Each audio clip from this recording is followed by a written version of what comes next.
저는 오늘 여러분과 함께 나의 오네시모라는 제목으로 함께 은혜 받기 원합니다. 오늘은 선교주일입니다. 그리고 종교개혁주일이기도 합니다.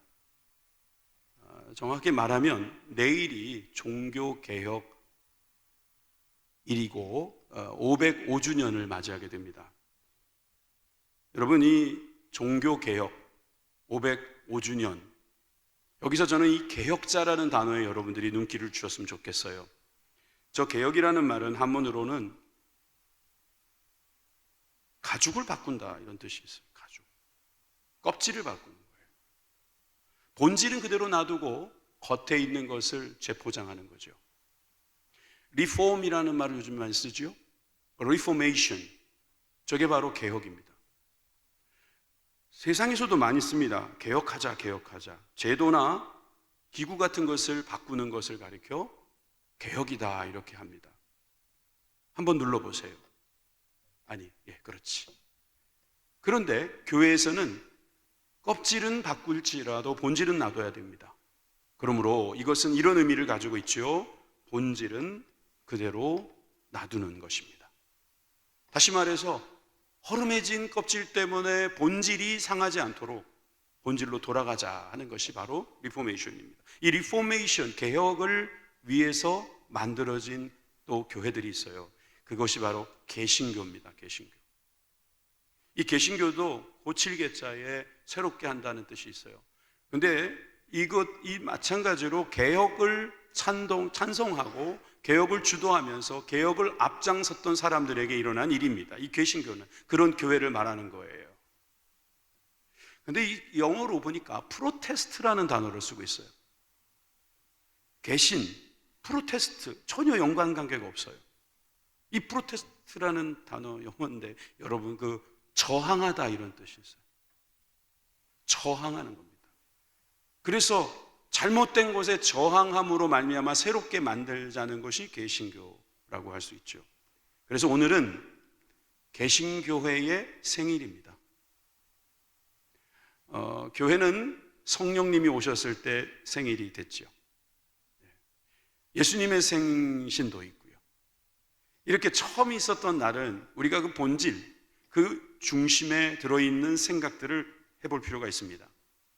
지금으로부터 505년 전에 마틴 루터는 그가 일하고 있었던 학교 비덴베르그 대학교에 교회가 있는데 그 정문에다가 95개 조항의 논제를 공지했습니다. 그날을 기념해서 바로 오늘이 된 거예요. 어떤 황제가 교황이 11월 1일을 만성절로 만들었는데 그 전날 이것을 했다는 것은 할로윈 축제와 연관도 있는 것 같아요. 여러분, 저는 이건 제 개인적인 생각인데 마틴 루터가 왜 굳이 만성절 전날 이런 개혁을 단행했을까? 가톨릭 교회의 부패와 비판, 특별히 성인을 숭배하는 사상에 대해서는 이것은 개혁하지 않으면 안 되겠다는 생각을 하고 있었을 것입니다.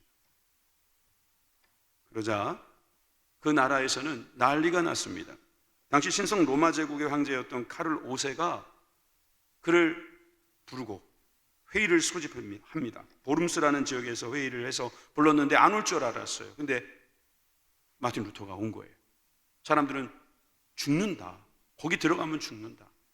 종교재판으로 죽은 사람이 한두 명이 아닙니다. 얼마 전에도 야누스가 처형당했다는 소식을 다 듣고 있는데 거기 들어가면 죽는다. 그런데도 그는 들어갑니다. 들어가면서 이런 말을 하죠. 보름스의 지붕 기와장만큼이나 많은 마귀들이 자리를 잡고 있다고 해도 나는 그곳에 가겠다.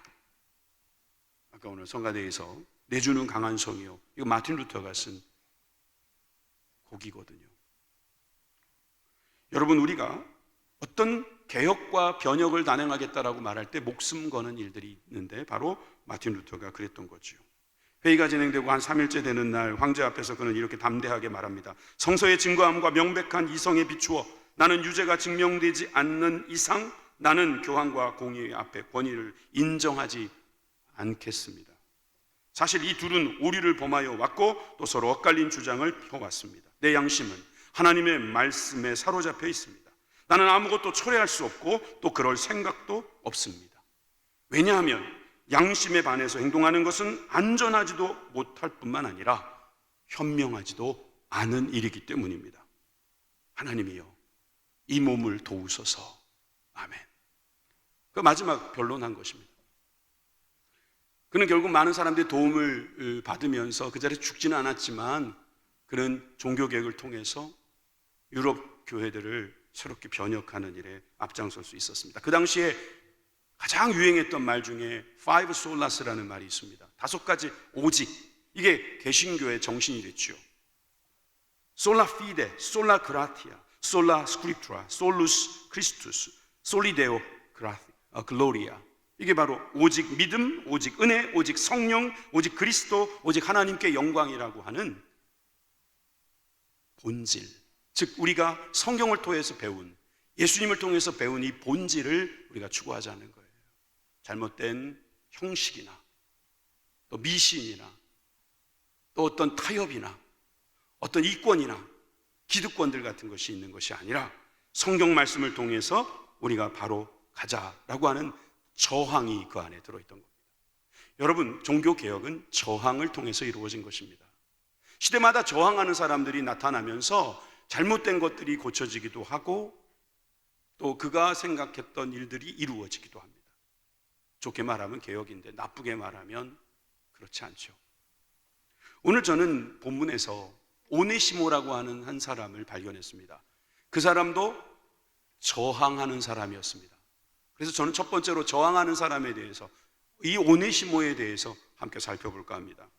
그 전에 오네시모가 어떤 배경 속에 있었던 인물인지를 한번 볼 텐데, 빌레몬서 1장 1절에서 2절 말씀을 다 같이 읽어주시기 바랍니다. 시작. 그리스도 예수를 위하여 갇힌 자 된 바울과 및 형제 디모데는 우리 사랑을 받은 자요 동역자인 빌레몬과 자매 아비아와 우리와 함께 병사된 아키뽀와 내 집에 있는 교회에 편지하노니. 여기에서 바울과 디모데는 먼 곳에서 편지를 하고 있습니다. 그래서 편지를 쓰는 사람의 이름이 나오고 편지를 받는 사람이 바로 이어 나오죠. 동역자 빌레몬이었습니다. 그리고 자매 아비아와 그리고 아키뽀라고 하는 사람이 등장하는데 부인인지 아들인지 100% 정확하지는 않습니다. 중요한 것은 그 아비아와 아키뽀가 자기 집에서 예배를 드리고 있는 교회가 되었다라고 하는 사실은 우리가 알 수 있습니다. 빌레몬은 어느 지역 사람이었는가? 지난 8월 21일 날 제가 설교 때 골로새서 설교를 했죠. 그때 크리스찬 체인지라는 것 기억 안 나십니까? 체인지. 그때 골로새서 이야기했어요. 그때 이 지도를 보여드린 기억이 납니다. 이 지도에 보면 골로새서가 어딘지 알 수 있어요. 여러분, 우리가 잘 알고 있는 예루살렘, 그리고 선교의 본거지가 됐던 안디옥, 그리고 에베소, 고린도, 로마까지 갔잖아요. 그럼 골로새가 어디냐? 바로 에베소, 안디옥 사이 저기에 딱 트루키에라고 하는 이름도 바뀐 그 지역에 이 골로새 교회가 있었던 겁니다. 골로새 교회에 빌레몬이 있었는데 빌레몬의 집에 사람들이 모였다. 그러면 골로새 교회는 어디겠습니까? 우리 건물 좋아하니까 빌레몬 집이 골로새 교회였을 것이다, 이렇게 보는 거예요. 그리고 그는 그의 집을 개방해서 교회로 삼았다는 것은, 한 가지 알 수 있는 것은 부자였을 가능성이 많다. 물론 가난해도 모실 수 있지만 집이 좀 좁을 수 있죠. 그런데 많은 사람들이 모였다는 것은 집이 그만큼 클 것이다, 설득력 있는 이야기입니다. 게다가 그는 종이 있었습니다. 1장 16절에 보면 이후로는 종과 같이 대하지 아니하고 또 종 이상 하면서 종, servant, 종이 있었던 사람, 상관이었던 이 빌레몬에게 편지를 하는 거거든요. 오네시모, 그는 종이었습니다. 종으로 살다가 그가 도망을 간 것입니다. 아마 이런 생각이었을 것입니다. 왜 내가 종이어야 하는가? 내가 이렇게 열심히 사는데 왜 나는 종이어야 하는가? 나는 사람이다. 노예가 아니다. 나는 동물이 아니다. 나는 인간이다. 그래서 그 나름대로 저항을 하다가 안 되다 결국 도망을 하게 됩니다. 여러분, 이 도주가 그의 저항이었습니다. 당시에 노예가 도망간다는 것은 죽음을 의미합니다. 노예는 사람들에게, 그 주인에게 그저 소유물일 뿐이었어요. 그러니까 이렇게 도망간다는 것은 목숨 걸고 가는 건데, 목숨 걸고 저항해 보는 겁니다. 이래 주구나 저래 주구나 도망이라도 가보자. 자유를 찾아서 나름대로 저항하는 방법들이 다 있는 것 같아요. 요즘 사람들도 현실 도피라든가 또 어떤 이탈 같은 것을 통해서 도피, 즉 자기 나름대로 도망, 이것을 저항하는 것이라고 생각합니다. 아이들이 왜 가출을 합니까? 나름 저항하는 겁니다. 왜 자꾸 사람들이 나타나지 않습니까? 나름 저항하는 겁니다. 이 세상 사람들은 자기 방법대로 자기가 옳다고 생각하는 것에 저항하고 있습니다. 그런데 이 저항하던 종 오네시모는 지금 사도 바울을 만나게 됐어요. 어디서? 감옥에서 만났어요. 이건 참 우연의 일치입니다. 여러분, 저는 하나님께서 우연을 통해서 필연적인 만남을 주신다는 것을 알게 되었습니다. 그가 도망간 것은 잘못한 거예요. 잘못하면 죽는 일이니까. 그런데 그 중에도 하나님께서는 사도 바울에게 그가 도망가게 만드셔가지고 두 가지 설이 있습니다. 하나는 로마에 도망가다가 만났을 것이다. 아니면 빌립보라고 하는 지역에 아마 이 사도 바울이 감옥에 있을 때 보냈을 것이다. 그런데 그가 왔는데 빌레몬이 오네시모를 종으로 보냈는데 거가 사도 바울에게 자기의 통사정을 이야기한 거예요. 그리고 빌레몬에게 돌아가면 큰 이제 야단을 맞는 거나 큰 손해를 입혔기 때문에 문제가 됐을 거라고 하는 새로운 설도 있습니다. 그 어찌 됐든 사도 바울을 만나서 그가 예수님을 영접하게 됐습니다. 그리고 예수님을 잘 믿게 됐습니다. 그래서 그를 가리켜 동역자다라고까지 말을 하게 된 거예요. 그러다 보니 사도 바울은 편지를 쓰게 된 겁니다. 사도 바울은 당시의 시대 정신을 모르지 않았습니다. 당시 시대 정신은 노예는 그냥 소유물이고 이 세상에 꼭 필요한 존재들이다라고 생각했기 때문입니다. 노예가 없으면 안 되는 사회였습니다. 지금도 미국에 가보면 백인들과 흑인들과 그리고 라티노라고 해서 멕시코 사람들이 많이 있어요. 근데 불법 체류예요. 이 불법 체류 때문에 내보내자라고 말을 하다가도 못 내보내게 됐습니다. 그 이유는 백인들이 하기 싫은 일들을 그들이 다 해주기 때문이에요. 사회에는 그들이 없으면 또 안 되는 그런 문제들이 있더라는 거죠. 당시 로마에도 이 로마인들의 사치스러운 일을 도와줄 사람들이 필요했으니 바로 그들이 노예였을 것이다. 노예 없이는 사회가 돌아가지 않는, 그래서 인구의 3분의 1이 노예였다는 보고서도 있습니다. 전쟁에서 노예로 끌려온 사람, 돈에 팔려가지고 된 사람, 그리고 부모에게서 노예 부모에게서 태어났기 때문에 자연스럽게 노예가 된 사람 등등이 노예였던 것입니다. 그런데 이 노예를 위해서 사도 바울이 펜을 듭니다. 그리고 노예를 위해서 그가 변호하고 노예를 위해서 뭔가 설득하려고 하고 있는 거예요, 지금. 그런데 이것이 사실 시대 정신과 너무 어긋나는 거예요. 사실 도와줄 이유도 별로 없습니다. 그러니까 데리고만 있어도 되는데 그냥 왜 꼭 굳이 보내려고 하고 그럽니까? 사실 그 당시에 노예에 대한 문제는 사실 있었습니다. 검투사들이 도망을 갔어요. 75명이 도망을 갔는데 처음에는 그저 도망갔구나라고 생각했는데 나중에는 이 황제가 그를 찾기 위해서 군인들을 풉니다. 3,000명을 풀었습니다. 소용이 없었습니다. 검투사들이 검을 잘 쓰니까 이 3,000명을 이겨낸 겁니다. 토벌대들이 실패하고 돌아왔습니다. 그리고 같이 도망갔던 그 지역의 인근 지역에 있는 노예들을, 농장에 있는 노예들을 다 모아서 무려 10만 명이 저항을 하기 시작했어요. 그러니까 황제가 크라누스라고 하는 장군에게 8개의 군단을 보내가지고 그들을 진압하라고 보냈습니다. 다 죽이고 이제 6,000명만 남았습니다. 이 소동을 가리켜서 스파르타쿠스의 난이라고 합니다. 그림도 있는데 보여드릴게요. 스파르타쿠스의 난. 저 스파르타쿠스가 죽는 그런 장면을 보여준 것 같아요. 그런데 여러분 6,000명이 남았다고 그러죠. 그 6,000명을 어떻게 했냐면은 3,000명씩 길가에다가 십자가에 못 박아버렸어요. 당시 로마의 처형 방법이 십자가의 처형 방법이었다는 것을 보여주는 증거이기도 하죠. 여러분 생각해 보세요. 3명도 아니고 30명도 아니고 3,000명이 길에 쫙 박혀가지고 죽는 거예요. 이건 무슨 말이에요? 로마에서는 절대로 노예 제도를 포기할 의사가 없다는 거예요. 뿐만 아닙니다. 기록에 보면 타키투스라고 하는 역사학자는 세쿤두스라고 하는 사람을 소개합니다. 이 세쿤두스는 로마 행정장관이었어요. 그런데 그에게 원한을 품었던 종이 그를 죽였어요. 그러니까 로마법으로는 이게 잘못된 것이니까 그를 처형하면 되는데 종들을 다 죽여버려요.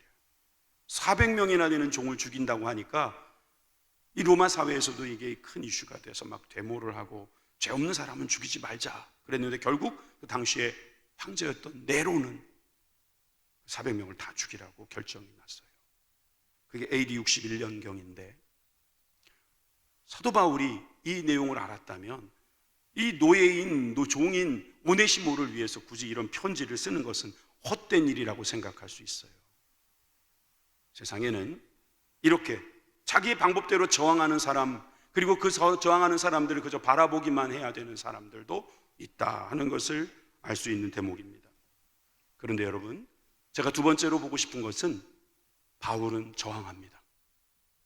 바울은 자기 나름대로의 저항하는 방법을 우리들에게 보여줍니다. 바로 바울이 저항하는 법에 대해서 한번 생각해 보도록 하겠습니다.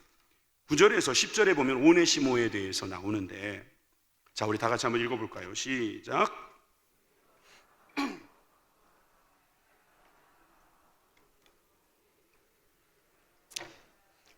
갇힌 중에 낳은 아들 오네시모를 위하여 내게 간구하노라. 여러분, 사도 바울이 지금 빌레몬에게 설득을 하기 위해서 어떤 방법까지 쓰고 있냐면요, 나이가 많은 나 바울은 나이까지 이제 이야기하는 거예요. 야, 내가 살면 얼마나 사냐? 내가 나이가 많지 않냐? 내 소원 좀 들어두고. 그러면서 빌레몬에게 정말 통사정을 하고 있는 겁니다. 나름 설득력도 있는 거죠. 그는 지금 갇혀 있다는 거예요. 예수 그리스도를 위해서 하고 있다는 거예요. 명령할 수 있는 입장이지만 그는 강구한다고 이야기합니다. 부탁하는 겁니다. 인격적으로 이야기하는 거예요. 그 10절을 보니까 갇힌 중에서 낳은 아들, 남자가 어떻게 아들을 낳아요? 그러니까 믿음으로 낳았다. 다시 말해서 영혼이 구원받았다라고 하는 이야기를 하는 것이죠. 거듭난 오네시모를 위해서 내게 부탁한다 그렇게 말하고 있어요. 사도 바울은 부탁으로 저항합니다. 도망가지 않습니다. 그걸 회피하지 않습니다. 간구하는 겁니다. 하나님께도 간구하지만 당사자에게도 이야기하는 거예요. 오네시모라는 사람, 그 이름도 재밌습니다. 이 오네시모라는 이름은요, 오네시무스라고 하는 말에서 나오는 건데, 유익, 쓸모있는, 유익한 자라는 이름을 가지고 있어요. 아마 부모님들이 너는 이 나라에서, 이 세상에서 쓸모있는 사람이 되라 하고 좋은 이름을 지어준 것 같습니다. 그를 가리켜서 17절에는 나의 동역자다 이렇게 표현합니다. 여러분, 이 동역자라는 말은요, 코이노니아라는 말에서 나왔어요. 그래서 코이노노스라고 말합니다. 교제하는 거예요. 친교하는 상대를 동역자다라고 말하죠. 새 번역에서는 동지라고 번역했어요. 그러므로 내가 나를 동지로 생각한다면, 여러분 요즘도 정치하는 분들은 동지 하잖아요. 교제하는 사람이란 뜻이에요. 그런데 여러분, 내가 동지로 생각하는 그 사람을 너에게 지금 보내겠다 그렇게 말하고 있는 거예요. 그리고 11절, 12절을 보니까 그는 나의 신복이다 그랬어요. 신복. 여러분, 저 신복이라는 단어도요, 그냥 신복이 아니에요. 우리나라 신복 그러면은 주로 부하를 생각하죠. 데리고 쓰는 사람, 소위 수장 될 수 있는 순장조라고 하죠. 그런 사람 정도 돼야 신복이다. 그럼 너 신복 있냐? 저 사람 내 신복이야. 이러는데 사실 번역을 조금 이렇게 할 수도 있어요. 여러분, 좋은 성경책에는 거기에 하면 주기가 달려 있을 거예요. 뭐라고요? 심장, 스프랑크나라고 돼 있어요. 동양에도 마찬가지지만, 이스라엘도 동양입니다만, 또 저 헬라권은 이 내장, 장기 속에 감정이 들어있다고 생각했기 때문에 저 사람은 나의 기쁨이다 말할 때 저 스프랑크나라고 하는 것을 쓴 거죠. 저 사람은 나의 심장과 같은 사람이다 라고까지 말을 하면서 오네시모를 변호하고 그를 용서해달라고 간청하는 저항을 하고 있는 겁니다. 그저 보고 지나가지 않습니다. 그저 눈 감아버리지 않습니다. 그가 예수님 믿고 회개해서 제대로 살려고 하니까 그가 나서서 그를 구제해주기 위한, 구명하기 위한 운동을 하기 시작한 것입니다. 그래서 급기야는 18절에 이런 말까지 합니다. 우리 다 같이 한번 읽어볼게요. 18절 19절 다 같이 읽습니다. 자, 18절 19절 시작.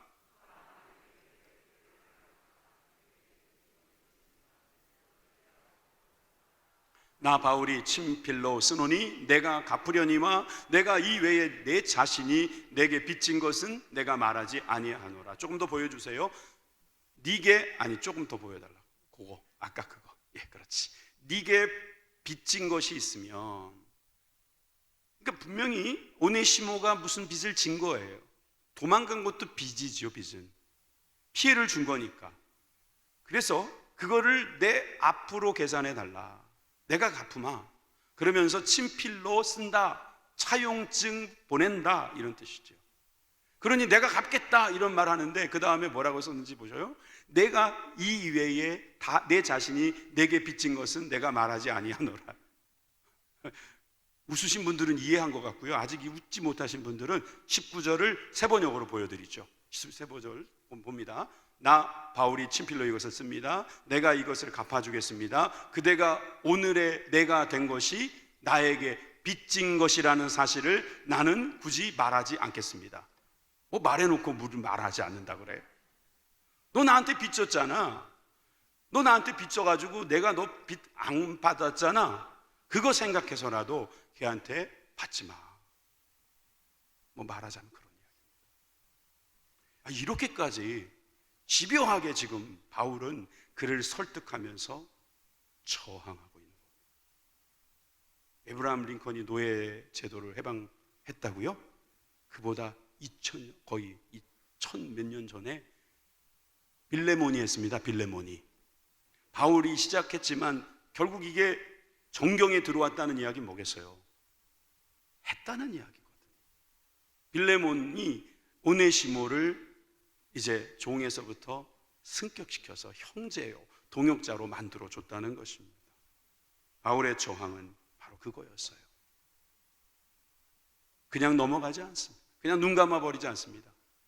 주님 앞에 기도하고 또 우리가 할 수 있는 일을 하고 또 용서하고 관용을 베풀고 그러면서 그는 나름대로의 저항을 해나가고 있습니다. 이 모습이 우리들의 모습이기를 바랍니다. 마지막 세 번째로, 오늘 세 번째가 되게 중요합니다. 우리에게 유익한 오네시모. 여러분, 이 오네시모라는 이름이 유익한 거예요. 그런데 여러분, 우리 세상에는 유익한 사람과 무익한 사람이 있다는 말에 동의하십니까? 근데 좀 씁쓸하지 않습니까? 유익한 사람이 있고 그럼 유익한 사람, 무익한 사람이 있으면 무익한 사람, 이렇게 나누면은 어떻게 좋아요? 저는 안 좋아요. 마음이 안 좋아요. 아니, 교회에서도 사람을 유익하다, 무익하다 이렇게 말하는 게 여러분 듣기 좋습니까? 여러분, 가정에 가보세요. 가정에 아이들이 공부 좀 못한다고 무익합니까? 아니, 남편을 보세요. 요즘 돈 좀 못 벌어온다고 무익합니까? 그런 말이 어디 있어요? 아니, 유익 무익이라는 말을 왜 그렇게 쉽게 쓰느냐 말입니다. 전 그래서 이걸 어떻게 성도님들에게 설명을 해야 될까 고민하다가 하나님 역시 알려주시더라고요. 일단 한번 11절을 읽어보세요. 그가 전에는 내게 무익하였으나 이제는 나와 네게 유익하다. 이걸 세 번역으로 보니까 쓸모없는 사람이었다. 그런데 이제는 쓸모 있는 사람이 됐다. 쓸모없는 사람과 쓸모 있는 사람을 구분하는 거예요. 물론 회사 같은 데 보세요. 그 사람이 더 이상 유익을 주지 못하면 떠나야 되는 경우도 있어요. 그런 냉정한 곳도 있긴 있습니다. 근데 교회가, 가정이, 우리의 공동체가 사랑의 공동체라고 하는데 유익하냐 무익하냐 이렇게 구분하는 게 영 마음에 걸리는데, 자, 사도 바울은 그의 유익성에 대해서 이렇게 말을 하기 시작합니다. 13절입니다. 그를 내게 머물러 있게 하여 내 복음을 위하여 갇힌 중에서 네 대신 나를 섬기게 하고자 한다. 지금 여기서 말하는 내 복음이란 말은 사도 바울이 복음이란 뜻이 아니라 사도 바울이 전하고 있는 복음, 그 복음을 위하여 받는 핍박, 즉 감옥에 있는 동안에 자기에게 있어서 옥살이를 도와주는 그 일들을 하는 것을 가리켜 그는 자기를 도와주는 건데, 내 대신 하고 있다, 네 대신 하고 있다 이 말이에요. 재밌지 않습니까? 사도 바울은 오네시모 대신에 돈을 갚아주겠다고 말하고, 또 빌레몬이 바울을 도와줘야 되는데 오네시모를 보내서 빌레몬 대신 도와주라고 말하는 거예요. 바울도 대신하겠다, 빌레몬도 대신하자. 여러분, 무엇인가를 대신해 줄 수 있다는 것이 복음 정신입니다. 십자가는 우리가 죽어야 할 형틀입니다. 그런데 주님이 대신 죽으신 것입니다. 이것이 주님이 만들어 놓으신 법이에요. 그래서 우리가 안 죽어도 되게 만드셨어요. 우리에게 영생의 복을 주셨어요. 여러분, 우리가 용서받게 하셨어요. 그러니까 사도 바울은 그 귀한 일을 같이 해보자 하는 거예요. 같이 해서 오네시모를 살려보자? 예, 맞죠. 그런데 더 중요한 게 있습니다. 그 일을 할 수 있도록 우리에게 기회를 주었다는 것입니다. 오네시모는 빌레몬에게 있어서는 기회입니다. 지금 좋은 기회를 잡은 겁니다. 빌레몬이 오네시모를 용서해주면 그는 사도 바울도 도와주는 것이고, 예수님도 도와주는 것이고, 하나님도 도와주는 것이고, 교회도 도와주는 거예요. 그 기회를 잡아야 돼요. 여러분들에게는 어떤 기회가 있습니까? 여러분, 교회는요, 기회를 잡는 곳입니다. 우리는 구도자들이 아니에요. 사실 알고 보면 우리가 구도를 하기 위해서 어디 다니거나 산에 들어가서 그런 거 하는 사람들이 아니에요. 우리는 그냥 기다리고 있으면 하나님 찾아오시는 거예요. 찾아오셔서 우리의 죄를 용서해 주신다고 하시고, 너도 용서하라고 하시면 그거 하면 되는 겁니다. 여러분, 도와줄 사람을 위해서 막 찾아다닐 필요 없어요. 여러분, 가만히 있어도 막 찾아옵니다. 그러면 여러분들이 그들을 도와주면 되는 거예요. 여러분, 그것이 우리들의 전도여야 하고, 우리들이 선교하는 것도 그러해야 합니다. 여러분, 오늘 선교주일이라고 했잖아요. 여러분, 이런 것이 바로 우리에게 기회잖아요. 그들을 돕는 거라고 생각하는 겁니까? 내 주머니에서 돈이 나가니까 무익하다고 생각하는 겁니까? 아닙니다. 그들은 오네시모입니다. 유익한 사람입니다. 왜? 우리에게 기회를 주는 사람들이니까. 기회를 놓치면 무익하지요. 이름이 유익한 사람인데 왜 무익하게 만듭니까? 우리가 기회를 놓쳤기 때문이라니까요. 여러분, 골로새 교회의 두기고라는 사람도 매우 유익한 사람이었어요. 골로새서 4장 7절에 보니까 두기고가 어떤 사람이냐, 사랑받는 형제요 신실한 일꾼이다, 주 안에서 함께 종이 된 자다, 이렇게 말했어요. 두기고를 일꾼으로 썼습니다. 근데 그 다음 절에 넘어가 보면은 오네시모도 신실한 일꾼이다. 8절 9절이 8절 9절 다음 절로 넘겨보세요. 네, 그렇지. 신실하고 사랑을 받은 형제 오네시모. 여러분, 이 오네시모도 신실하고 사랑을 받는 형제처럼 생각한다는 거예요. 여러분, 형제를 유익하게 생각하셔야죠. 형제가 있음으로 말미암아, 그를 신실하고 사랑을 해줌으로 말미암아 우리가 사랑하는 거예요. 기회가 온 거예요. 토끼 한 마리가 살고 있었습니다. 거북이를 사랑했습니다. 이 별난 토끼를 여러분들은 오늘 재미있게 들으셨으면 좋겠어요. 이 거북이를 사랑한 토끼가 어느 날 거북이가 지나가는 걸 보고 건의를 하기 시작했습니다. 사실 그 전에 토끼가 생각하고 있었던 건 뭐냐면, 늘 느리다고 자신감 없어야 하는 거북이를 보면서 마음이 안 좋았거든요. 그래서 이 거북이한테 거북아 나랑 경주할래? 그랬더니 거북이가 그게 뭔데?